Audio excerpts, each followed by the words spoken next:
we are recording. Hola, everybody. Sweetie Cheeks is in a terrible mood. She hates every one of you, and I concur. No, she's sick. Poor Sweetie Cheeks, and of course, my phone's broken, so I'm depressed, and we're both just having a terrible time of it. So what we're gonna do is share this very important message in our time of crisis. This video is what we're responding to here is one of our own. He is a psychonaut who was briefly involved with the Remnants program called 434. The channel is called 434. What's the significance of 434? Does he ever explain Yeah, that? 434 is, I guess, a number that just kept popping up for him, like a synchronicity number. That's our 213?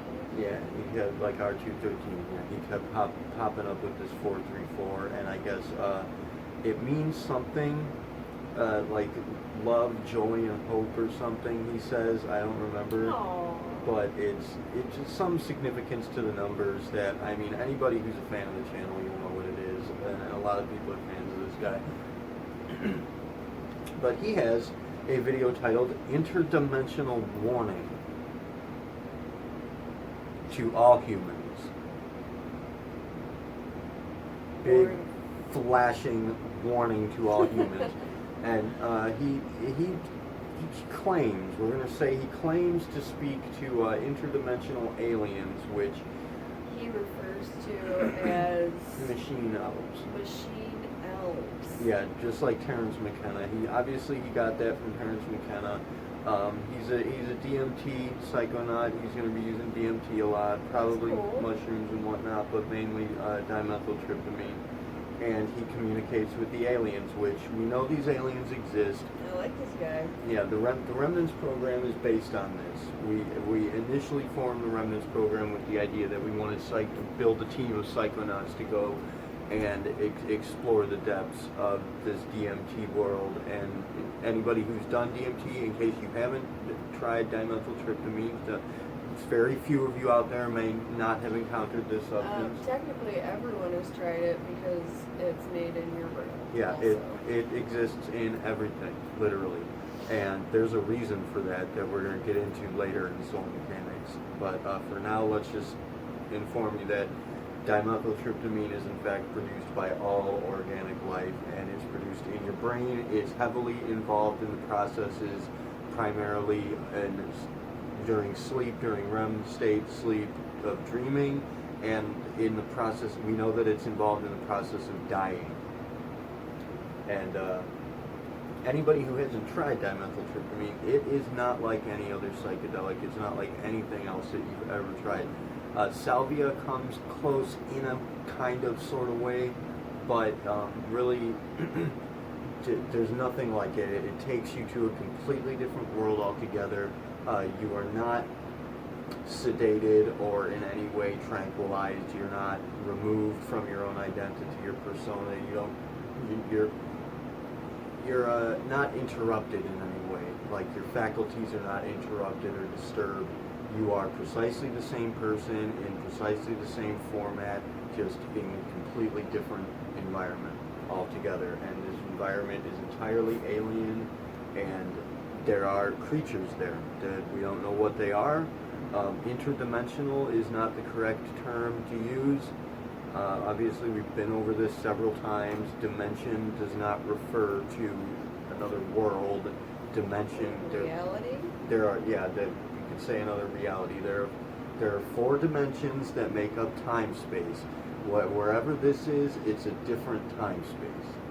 It's a completely different time-space altogether. But it's 4-dimensional. So it's not, dimension is not the correct term. We really need to hammer this home. A lot of people see like recurring characters if you look through the DMT experience or accounts of things. Then there's a lot of like recurring things. A lot of people that see a shaman. I'm pretty sure a male shaman. I've heard people say they've seen, a lady Yeah, there's a though. DMT lady that people talk about a whole lot. Yeah. You know what that reminds me of, kind of, is the sleep paralysis lady, the witch The hag the old hag. character Yeah. that recurs in almost every single sleep paralysis account. Is this hag lady that's on top of you and right in your face, and she's, you know, the symbol, you know, the old timey The scary, succubus. She's like a succubus. scary witch with the wart on her nose and the whole thing, and Yeah. the old lady hag, scary lady. You've So seen her it's if you've kind of e- like that. If you've ever played Skyrim, that'll be like Mission 3. Oh, what are those things called? Hags. They're hag somethings. Hag Oh, ravens. Hag ravens. Yeah. Yes. Oh man, punch that bitch. Yeah. Get that Fucked her up, hag and raven. She was scary though. The Get first that time you hag come across raven. her. That's funny. They So- are awful. In this video, he's obviously, he says that it's an interdimensional warning to all humans. And so far, we've watched it 2 minutes and 12 seconds in. Wow. Well, you can go back a minute. One second away from that 2:13, incidentally. But what he's told us so far is that he had an experience where he saw what he refers to as being a previous reality. Like, he actually refers to this as being a previous, sort of a removed reality from ours that was destroyed. He says it had different sorts of technological advancements, different sorts of creatures. It's just a different sort of world altogether, and that it was destroyed. Now, I should like to note, in my first experience with the extremity deprivation, where I witnessed this creature or person or whatever, this personage, creating the eternity box, the riddle box that I talked about, where it's an eternity that this person stepped into and became reality as we know it. So that kind of speaks to the same thing as the idea that there was a pre-existing reality before this one, kind of like where they talk about another Matrix before the Matrix in the movie. So that's a recurring theme there. Speaking to the recurring characters, in my DMT experience, my first DMT experience, I had others, but I didn't see characters or creatures. But I saw the trickster archetype, and I do believe that this is the representation of that shaman. I think that, personally, I'm thinking from my own experience that when people encounter this shaman, what they're encountering is a primary archetype of their identity, and mine was the trickster. And I'm thinking a lot of people encounter this archetype, but then people do encounter this lady, this DMT lady, or ayahuasca lady, which that's really cool. I like that. I had the dreams. Obviously, I've told you guys already about the dreams that I had of Sweetie Cheeks long before I met her, in the form of Desmond Ray, my ultimate partner, my dance partner. So that reminds me of that. That makes me think of that because I had those dreams of that ultimate lady, which that could represent so many different things, you know. It just one's own soulmate or partner, or other half, or something of that nature, you know. The whole twin flame idea comes to mind, which we have theories about that too that we were going to talk about, but that's all for different videos. In this one, he's saying that there was a reality before this one, and it was destroyed, I guess, because of its inhabitants. I suppose we're going to go ahead and find out. Go back a second, because I'm very lost with this one. Yeah, let's watch. We'll just watch it over again. Yep. And so, if you want to know more, watch them. In my recent contact with the aliens, the so-called machine elves, I received an important emergency message for all humans. This warning is not any different from the ones that mediums and ufologists have been receiving and hearing about for decades, and it is about the biggest threat to humanity, humans themselves. Anyone interested in alien communication or messages transmitted from other dimensions will immediately recognize the recurring elements in it. He's always got this kind of light vagina in his I have a videos. list of videos scheduled for upload, but before I talk about anything else, I think I need to tell you about this message. felt very urgent and very important, and I really do hope it makes a difference in the way we think about each other and about this dimension. I do need your help with getting this message out there. All of this is not easy, so if you can support 434 and if you want to help me reach more people with these videos, please head over to Patreon, PayPal, Subscribestar, or use cryptocurrencies. Please Watch do the plan support video, him go to monetarily. b434.com and my second YouTube channel. Links in the video description. I always ask that you share my videos, but for this one, it is really crucial that you share it with as many people as possible. In my recent contact, I was shown the birth and death of an ancient outer dimensional civilization. It was a predecessor to this reality, and it was beautiful, and its inhabitants lived in harmony. They were highly advanced technologically, and they used devices and science completely unknown to ours. I was shown engines and equipment made out of earthly materials, but like nothing I've ever seen before. This civilization doesn't exist anymore. It was destroyed by an external force, possibly during a war or an attack. I did not fully understand what I was shown. I was told that, like in their case, our weapons will destroy us and we will follow the same path, and I was shown our weapon evolution process going from arrows to today's missiles, and I was told that we entered the deadly stage of warfare development. But I was shown that our weapons are not our biggest problem. Apparently, whatever humans create lacks any spiritual elements.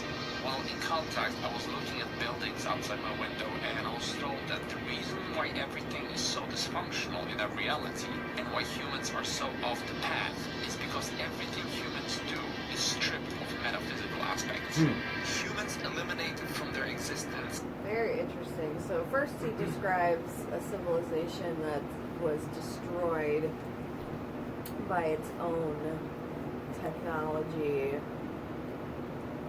like war weapons technology, but that's not the message that that we're disconnected from spirit. And that brings to mind interesting. her brother Kyle, who's over here. He's the one who we're having him send us videos in the future, which we're gonna get some crazy shit from you. The first video we did on the anti-feminism thing was or the feminism, I don't remember, it was something about feminism, feminists want dominant men or some such shit, but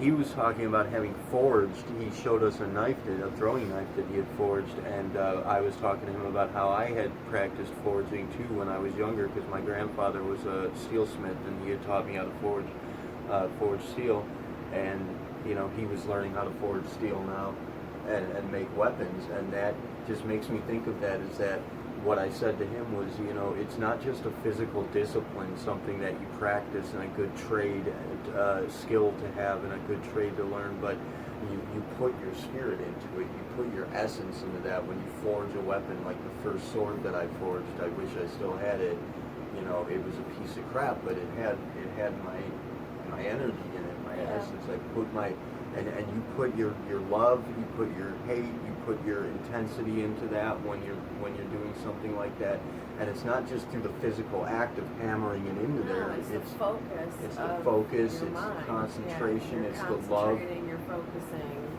And that's like when cooking. You know, we talk about cooking. Yeah. When you cook food, that you put your emotions into the food that you cook. Right. And he just cooked us a meal, and we had a great meal. He was very happy about doing it, and it tasted great. And Delicious. we feel excellent now because of it. Thank you, Kyle. I don't feel excellent. She's sicky. I'm depressed. I don't feel excellent, but it was a We very are dead. delicious salad. That was It was good. delicious Anyway, salad. so the point is that the weapons technology wasn't the end-all, be-all reason for the destruction of the civilization. That what really went wrong, or what is going wrong in our current reality civilization, is that the dysfunction in our society and all these different processes that are not working and people not getting along and you know, every aspect. We're lacking the metaphysical aspect. Disconnected from that Right. metaphysical aspect of putting that kind of focus and intention into the things that we do. Even when I'm at work, if you're not focusing on something, I think that's the really big thing here, is that it's your intention and it's your focus.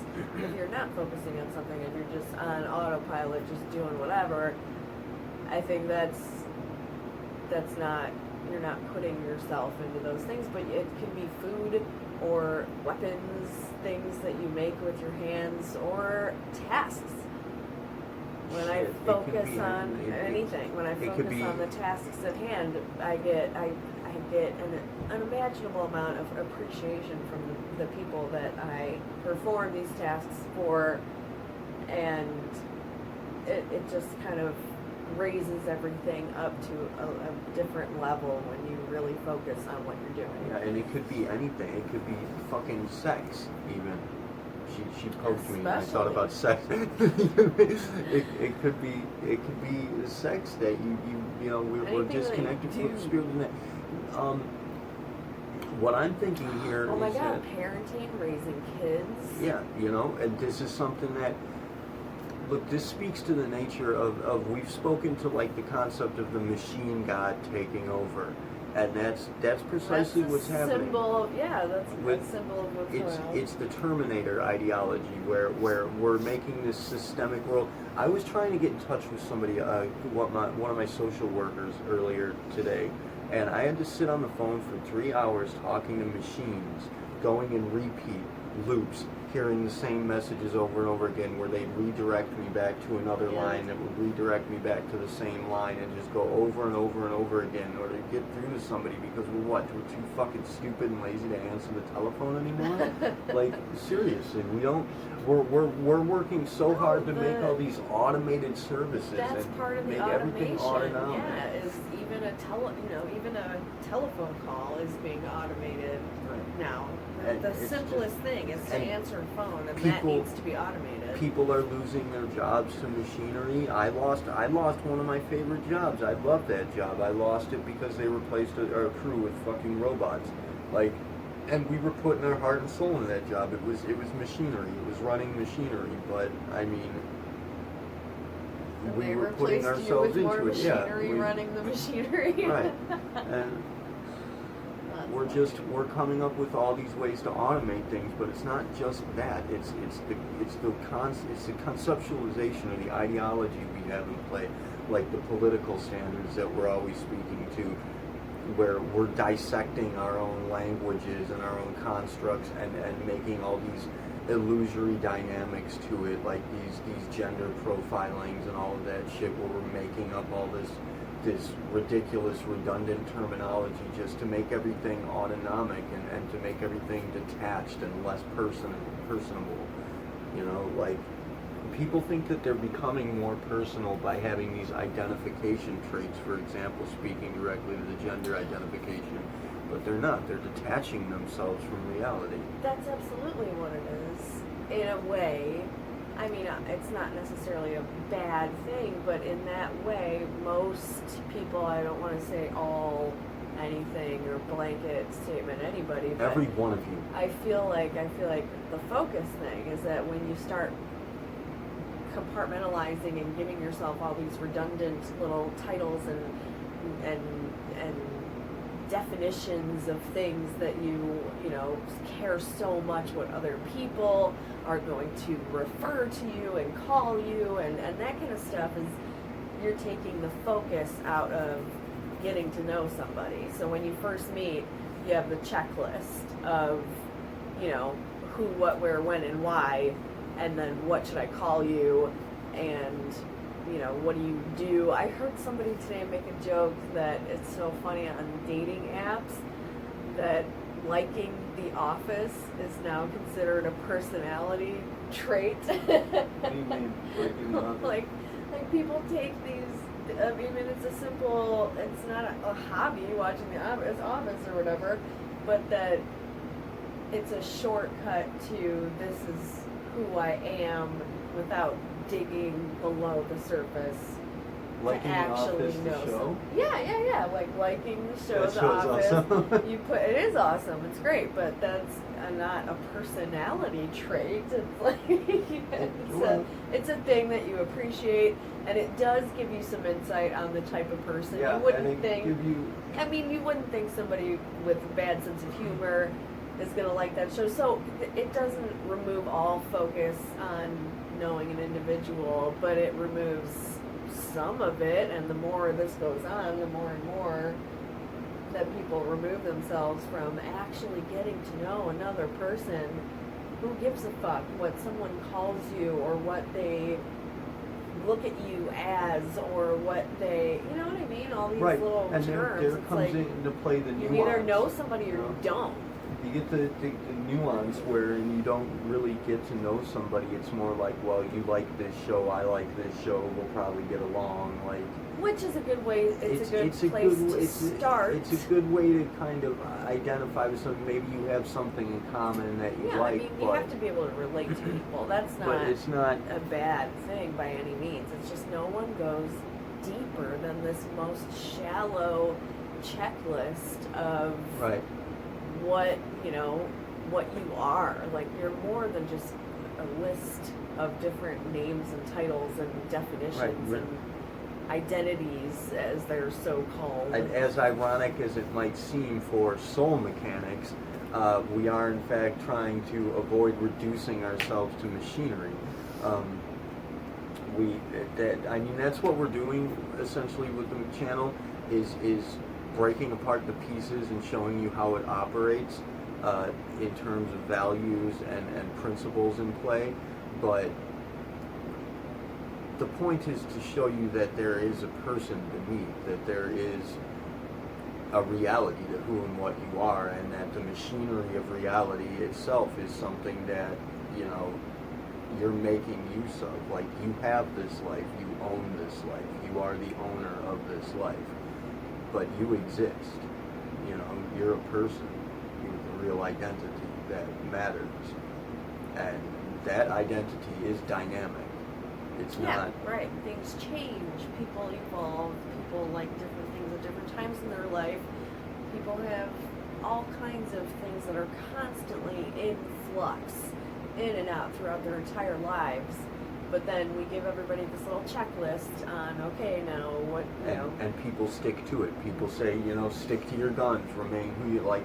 Like, I identify as this particular, I identify as insectoid, and that's what I am. And you can't ever change your mind about anything, or you're a flip-flopper, right? And or whatever, nobody can call you anything differently, or they're transphobic. Like, we're developing methods by which to make it easier for us to divide ourselves, and essentially what it seems like we're doing is dividing from ourselves. We're hiding. This speaks directly to the issue of visibility that I raised in the previous video, the short farewell video, which obviously we didn't leave for too long, but we're back already. But we will be gone again soon, I promise. But the issue of, as I've said, the three key principles that we're positing to lucidity is going to be flexibility, responsibility, and visibility. And visibility speaks not just to honesty, to openness and honesty, and to showing yourself to the world and sharing yourself, but to being genuine, to being genuine to who and what you really are, and not hiding behind some mask that you've created as your profile character. Your character profile. Right. Let's continue. Oh, also, when you said responsibility, I think people hear that word and they immediately think, well, I have to take care of this, this, and this, and it's my responsibility and my duty to others, which is great. There is no higher calling than to serve others. There is nothing more than that. But I think people forget that they have a responsibility to themselves. And that's of the utmost, because if you can't take care of yourself, then how are you going to serve others in any way, shape, or form? Like I was talking earlier about someone that I care for very deeply, struggles with depression and anxiety, but then doesn't do anything about it, or use the tools in your toolbox to kind of try and solve those problems. You have a response ability. Right. that to respond to this problem, Right, that and you're you- able to do, but you decide to not do any of those things and just to cry and not complain per se, but just to, it's not meant to be seen as something that you need to be doing, like a responsibility that you're charged with this task. It's an opportunity and a challenge. It is your challenging opportunity to maneuver and to life presents something. How are you going to respond? Right. Do you have the ability or not? And what are you going to do about it? Right. In what exactly. way? Exactly. Excellence is a habit. Be excellent consistently, every chance you get. All right, we'll continue here with electronic vagina. It's everything that's beautiful and supernatural. This is why we are likely to destroy this reality. By looking at human buildings, you will see that it is just a shelter, a box. We built cities full of boxes. Humans are so detached from the true form that they even remove plants growing on the side of the buildings. Again, I was shown that humans fight nature, which is one of the most basic and most fundamental connectors to the essence of this existence. Every human creation and action is separated from the spiritual aspects of this existence. Humans are metaphysical beings, and everything they do should be based on the metaphysical aspects. The city buildings are just a symbol of the contemporary human life, empty shelves, what it should be. The most important part of this message was that we need to build this reality because there is nothing here yet. We all need to be united to make it what it needs to be. We need to make this reality work. The mechanisms are in place, we just need to kickstart them. Apparently we have no idea how this realm works. We have not seen yet the true potential and the metaphysical systems of our dimension. I was shown how beautiful the workings are behind the true spiritual structure of this reality when activated in the simplest and most basic mode, and to describe it as magic is an understatement. The key to activating it is harmony. Harmony with oneself and with one another. I was shown how at the moment we're going in the opposite direction and how we're getting ourselves deeper and deeper embedded into the wrong aspects of this reality. This dimension is not physical and should not be played by physical rules. Matter is not the foundation of everything around you. We are wrong. The supporting mechanism and structure of this realm that was put in place for us is activated with the spiritual and supernatural elements in our lives. The very same ones that are being ignored, ridiculed, and delegalized. We are part of this beautiful structure and we have an amazing reality to build, yet we're doing the wrong thing. I was instructed that humans should create harmony through love and mutual protection. That's how the right type of existence can be built. So, See, he's using the word metaphysical quite a bit. yeah. And he used the word supernatural. See, these are mistakes that people make in our field often. Well, I think he's onto something. No, he's But correct. it's a little misleading. But it's misleading. and vague. He speaks to nature, and he says that nature is our most prominent connection to the essence of existence. Everything is nature. It's all nature. The technology that we create is natural. Our bodies and our minds, There- our there- consciousness. There is no supernatural. There's no such thing as supernatural. Everything is natural, and yes, most everything that people say in the spiritualist communities, even in the religious communities, the weird, odd, metaphysical, crazy, mystical shit that people talk about, it's all real. There's reality to all of it. It all comes from somewhere real, even if it's just in the slightest bit. Or if we don't know it yet. I love Yeah. that quote. I don't remember who said it, but what is it? It's all technology is magic until we understand it. Yeah. Something along those lines. Is that when you look at something, it's fucking supernatural, it's magic, but 100 years from now, or 20 years from now, or 50 years from now, we could apply science to that and actually know what it is, which I think is so funny that the science community and religious community butt heads so often, and they should be working together. Miguel just posted something, a thing that said that science is not removed from spirituality. In fact, science is one of the most like, I think it said, like, science is one of the best examples of spirituality or something, and I responded that, you know, science is in fact rooted in spirituality. Yeah, absolutely. Science is spirituality evolving. Totally. It's us learning. It's us learning and perceiving Yeah. at different stages of development and technological development and understanding. Learning to utilize the resource technology we have in play, which we are a technology, we are a mechanism. This world is mechanical. You know, like I said, I'm a Newtonian mechanics guy, you know, a mechanical universe guy to the core. But I understand that there's no division between the idea of science and spirit, that there's no division between identity and character, that we create these masks and whatnot to shelter ourselves from the blinding light of reality. It's the same as a Garden of Eden story where God asks, you know, why are you wearing clothes? And they realize that they're naked and they clothe themselves to hide themselves from God. That's, you know, in my mind, a metaphor speaking to the nature of us hiding from reality, hiding ourselves from reality. There are different ways to perceive all these things. So what you think of as hiding, somebody else might think of as Protecting or expressing. Right. So nothing is inherently negative. We're not talking about anything that's bad or that somebody's doing something that is not good or, you know, dumb or evil or whatever the case may be. There isn't anything that's inherently, you know, negative. It's just a matter of how you perceive it. Except for gay marriage because of Jesus. Oh. I'm joking. Don't fucking. Oh my God! Don't blow. That's an inside joke. That guy. But, Yikes.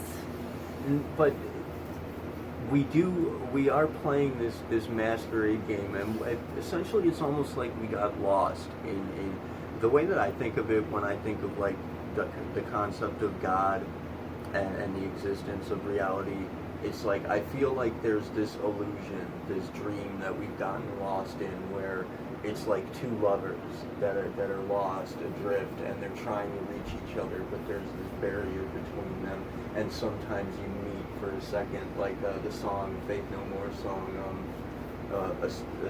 a second here and a second there, or 1 minute here, 1 minute there, and then we wave goodbye. It's like that was not the real thing, where the song itself is speaking to seeing the reality in another person, or seeing the reality in the world just for a moment at a time. You see the real person. Well, I think that's on purpose. I think that's by design. I think brains work. Again, it's not that we're hiding from reality. It's just that if we were to perceive everything as it actually is, I think it would be overwhelming, and it wouldn't be anything that we'd be able to deal with, really deal with. We need little bits at a time the illusion to is be able useful. to understand. So it is useful. It's But you know, it is though, and I'm saying it is overwhelming. And you know, like Sweetie Cheeks wouldn't really bring this to bear. She wouldn't have this in mind because she's been like this. You know, she and I trained together way back when, and she's been like this for forever and ever and ever, as far as she knows herself. So she probably doesn't notice it, but the reality that we see, that spotters see, the values we see in play, and the reality that we're exposed to, it is overwhelming in comparison, relatively speaking, to the way that most people lead their lives. There's a lot more to your life than you see happening. yeah. Tell one person in your life that you can't trust your senses and see what they say and how they react. It's hogwashing, poppycocking, it's, you know, that's crazy. What are you even talking about? What do you mean? But really, open up an anatomy book and look at how your eyeball works, how it tells your brain what you're seeing, and tell me that it doesn't go through so many different processes. That's a weird freaking thing that we have attached to our face that's telling us what's going on out here, and you can't trust that really 100%. And that's just one of your million senses. You can't really trust it at all because we know that,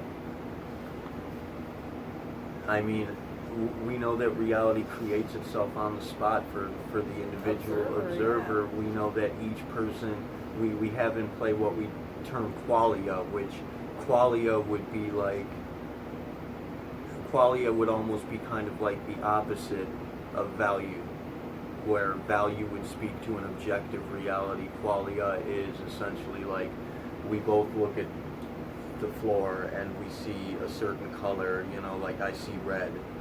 Sweetie Cheeks might see a different color, but we both call it red, you know, like So how would we even know? Right, Yeah. we don't know. I don't know what she's seeing. She doesn't know what I'm seeing, Right. but we call it the same thing, It's and just a that's label, right? that essentially that label, that Agree. that definition, that agreement. We have an arrangement. We have an agreement between each other as to what something is, and that arrangement, wherever two or more are gathered, that arrangement, that definition becomes the value of a thing.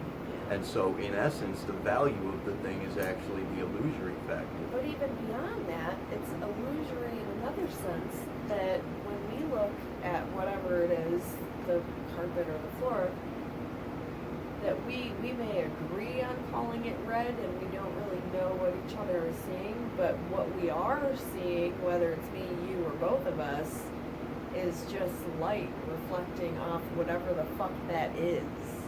Right. So it could be something else entirely, and if you really want to get crazy, it's just atoms. Yeah, it's just a bouncing bunch of off weird of each little, other it's with a bunch of empty weird little space things. in between. Right, it's just a bunch of weird little fucking things. So there's layers and layers of this illusion. And the if you want to get deeper into that rabbit hole, we're not actually even seeing it; it's seeing us. It's viewing us, and it's responding to our presence by presenting itself as being this something that we think we're perceiving, but we're not even actually perceiving it. It's perceiving us and pretending to be something for us, essentially. We're observing. Yeah. And there's so many things you can't trust about your perception. You can't trust your memory. They've already proven that scientifically. Your brain recognizes a memory from the past the exact same way it does of an experience or a thing that that's happening Right. to you in real time.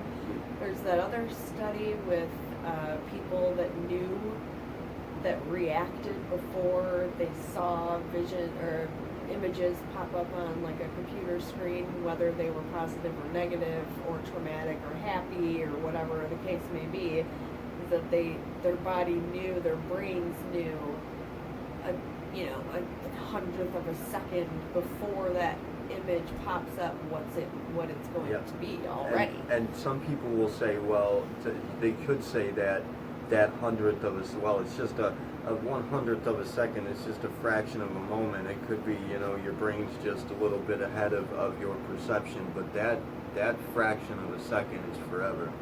That's literally all the time that exists.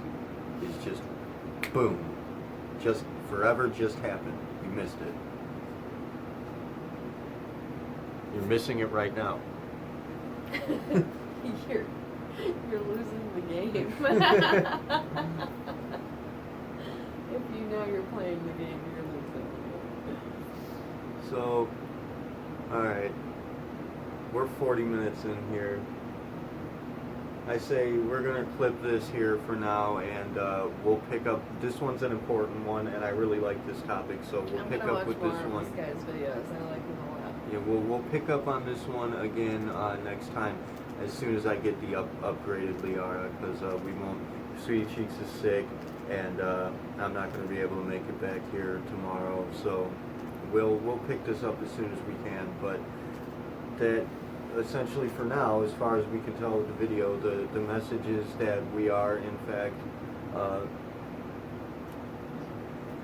Separating we're ourselves separated. from We're divided from the mystical, magical reality of the universe. And the way that you can bridge that gap is precisely what we're trying to do with soul mechanics. Like I said, bridging the gap between science and mysticism is understanding that the technology in play is magical. It's a magical technology. Oh, it's all science is magic until we understand it. Yeah, and don't remember who said that, but cool quote. And remember, the brain cannot tell the difference between what it remembers having happened and what is actually happening. You are experiencing this magical dream, and it's a miracle. Like, it's impossible. It's impossible. We've already we spoke to this earlier. It's impossible for this to be happening. Here's a question I'd like to raise for anybody, especially for the Remnants program. Say at some point there is a fish or what have you evolves into a person, or even a monkey evolves into a person, or whatever evolves into a human baby, and we have the first human baby born on Earth. How does that baby survive?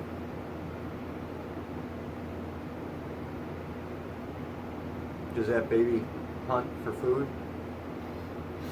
Does it gather things and eat it and know what to eat without killing itself? Like, the how? biological imperative is to be adorable so people keep track of you and keep you alive. Right.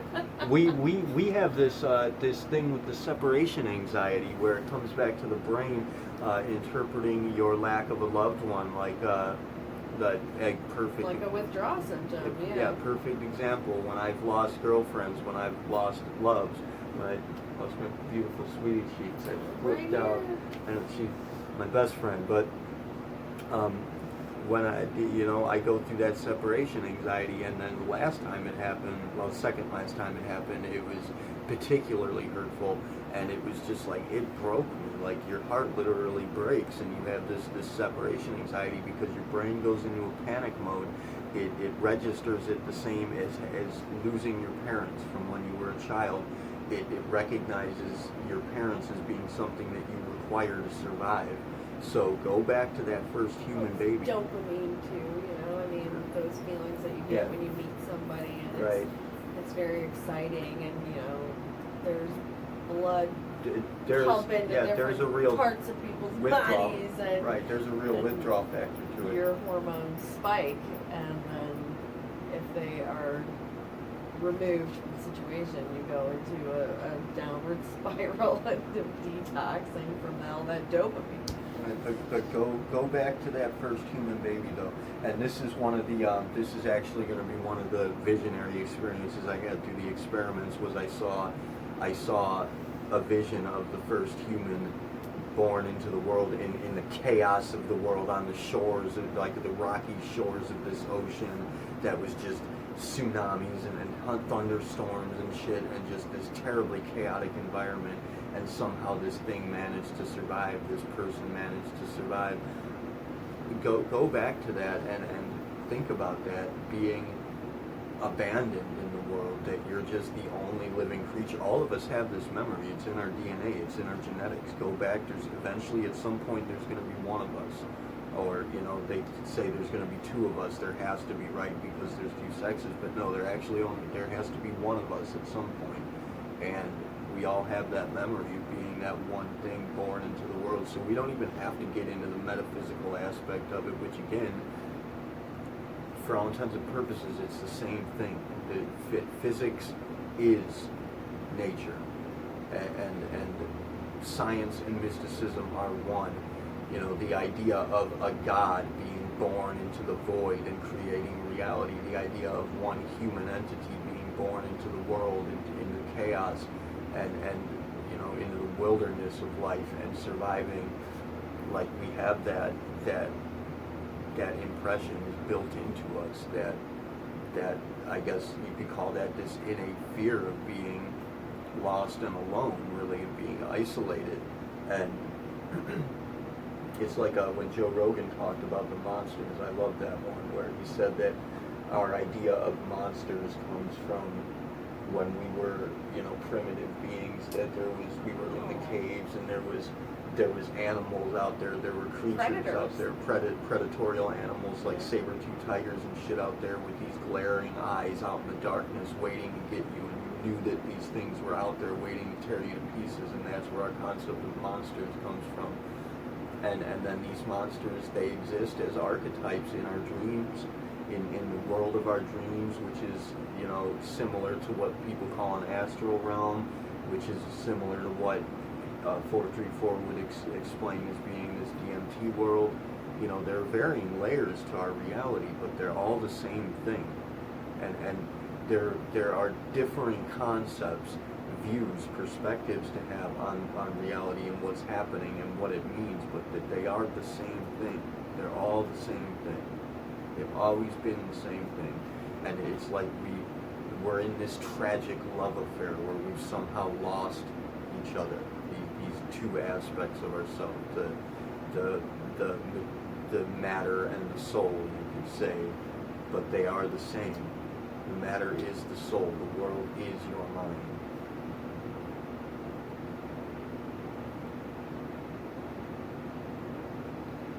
Sorry, I'm so tired. Anything to add? No. Okay. Lovely Sweetie Cheeks and I are going to cut it short here. We're going to pick this one up again next time. Thank you all for watching. Keelah Salai, Taerve siari, Nama motherfucking stay, my peeps. See you in hell.